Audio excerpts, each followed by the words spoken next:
Okay, can you see that? It's coming. Yes, I can see it. I see a presentation. Thank you very much. You can take it away. Okay, thank you.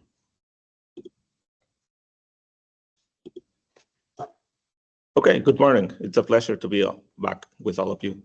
I've been looking forward to this, but yeah. So for the last few years, we've talked about different models and about different applications for this. And today I want to talk to you about something more fundamental. I want to talk to you about our biggest, most painful, and most shared challenge. What happens after the model is built? Let's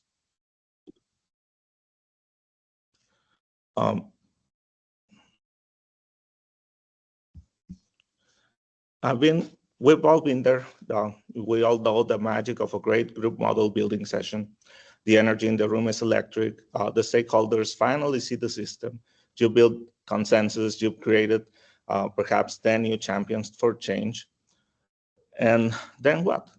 What happens when those 10 champions who are on fire on this new insight walk out of that room and have to convince another 10, perhaps 1,000 regular folks in their organization or in their cities? Then what happens?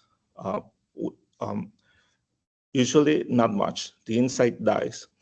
This is the last mile problem of system dynamics. It's a vast empty gap between a brilliant insight and mass adoption. And it's the one problem we as a field don't talk about nearly enough. We don't get to, how do we get our work across from across that last mile? As a field, we have two great traps that stop us from crossing that last mile. First, we have the expert in a silo trap. This is the classic waterfall model. We spent months building a brilliant data-intensive, complex, correct model. We deliver it as a 200-page report or a CLD so dense that it looks like a ball of spaghettis, and it sits on a shelf. This creates two issues for us. First, it creates a paralysis analysis for us and an agency gap for the client. They don't own the insight, they weren't part of it, so they don't trust it. They don't understand it, and they don't act on it, so adoption fails. And the second trap is the scaling trap. This is when we do it right. We run a fantastic GMB session, we do create agency, we do build consensus, but the aha moment, it stays in that moment. It's trapped in that room with those 20 people. It doesn't scale, then the champion can transfer their aha moment, so adoption stalls. Both traps fail the regular public. They fail the regular folks, the employees, the citizens who we need to bring along. Both traps fail at adoption. Therefore, we need a new philosophy, one that is built not for our peers, but for adoption, for the general public. I call it adopt first and ask later. We have to stop holding a gun to the head, forcing people to learn complex causal loop diagrams just to see our insight. That's a lecture. It is an act of force, and regular folks will, rightfully, they will reject it. We need to create an invitation. We must stop designing for correctness and start designing for curiosity. The philosophy is powered by a lean modeling process. It's a loop that all of us can use. It's about learning fast, not being right all the time. The first step for this is a hypothesis. We start with the dominant structure, and we all know that structure causes behavior. This hypothesis can come from a group model building session. It can come from your own expert CLD, or as we'll see, it can come from qualitative research or even from Netflix. Second, we're going to build the model. So we built a minimum viable model, an MVM, that captures only the essential structure of the problem, and we wrap it in a virtual experience. This virtual experience is our minimum viable product. for testing the insight. And third, we're gonna test. We test and pivot our insight. So the regular folk plays with the virtual experience. They earn the insight, and this is our validated learning. This lean process isn't just a trendy idea from tech. It's the key achievement. It's key to achieving what Jay Forrester himself described as the goal for a quality model. He didn't just want models that were correct. He wanted models that were useful, trusted, and communicated insight. This delivers on that promise.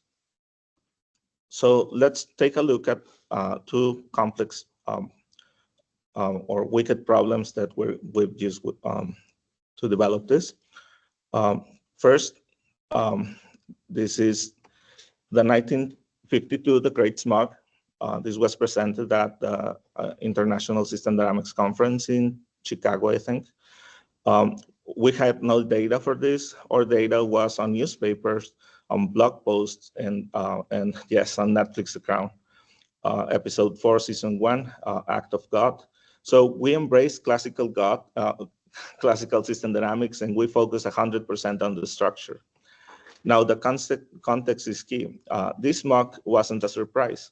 It was a precedented event. London had plans on paper to deal with it. This happened in Donora, actually 4 years before in London. So then why did thousands of people die? Because the intervention was blocked by a single flawed mental model. Churchill's mental model was, this is an act of God, it will pass. And worse, the citizens need to see smog. Smog gives them hope. Smog is a sign of progress. That flawed mental model was the system's highest leverage point. So we built the BEX as a T-shaped model. The horizontal bar is a timeline, and the invitation lets the user replicate.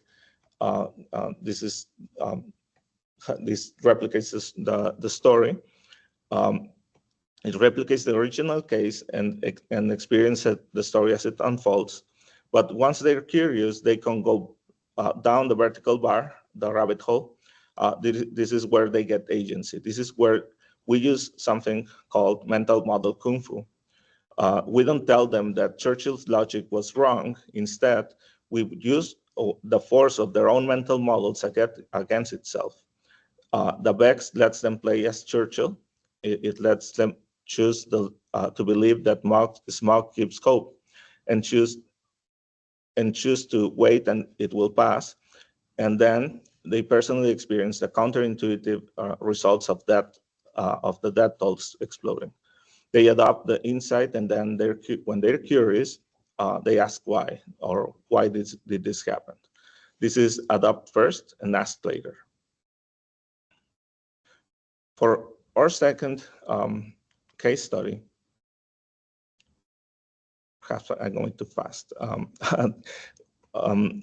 This is a lean approach that also works for the individual, a non-technical user. We built a digital twin for a mealworm farm for an entrepreneur starting a Planet Box.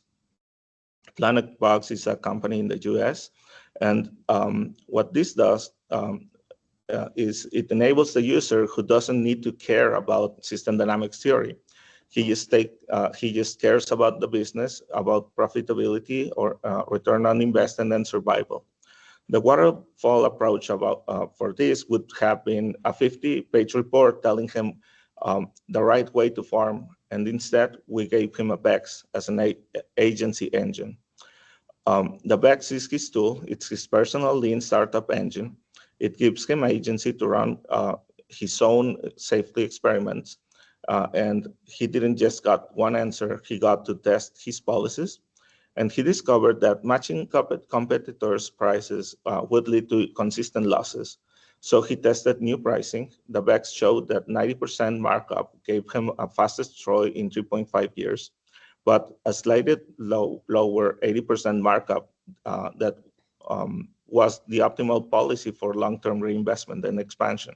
allowing him to build 5 new facilities in the next 10 years. He didn't just guess, he knew.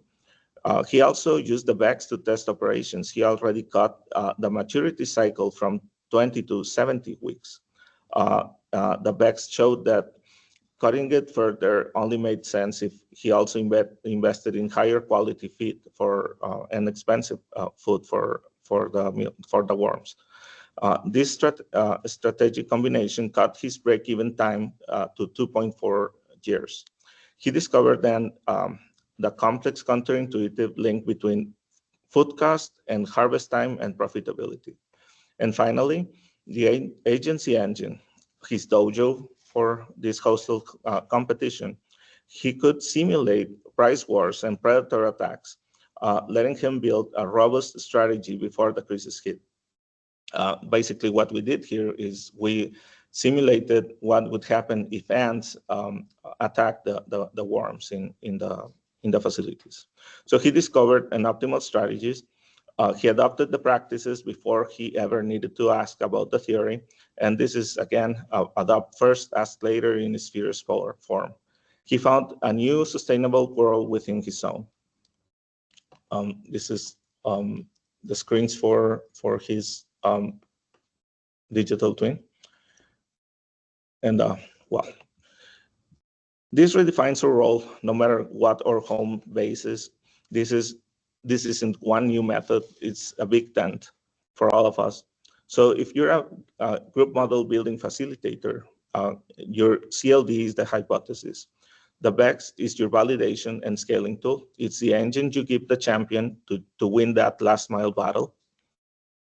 And if you're a classical system dynamics modeler, your complex engine model is brilliant. Therefore, the BECS is the steering wheel that finally gives your client agency. Just stop telling them and let them drive.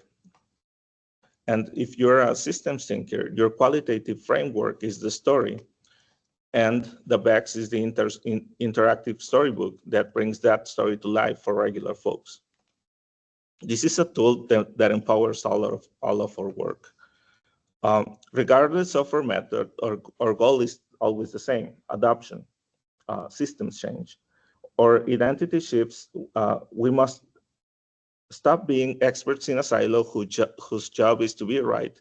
Our job is to be invitation designers, building experiences that are so compelling that make new or regular folks want to understand complexity. We are designers who take the gun away. We stop forcing theory on people and build respectful, compelling experiences that makes them ask for it. So here's my challenge for all of us. Let's stop designing for correctness and paralysis analysis, and let's stop designing for ourselves and our peers. And let's start designing for adoption.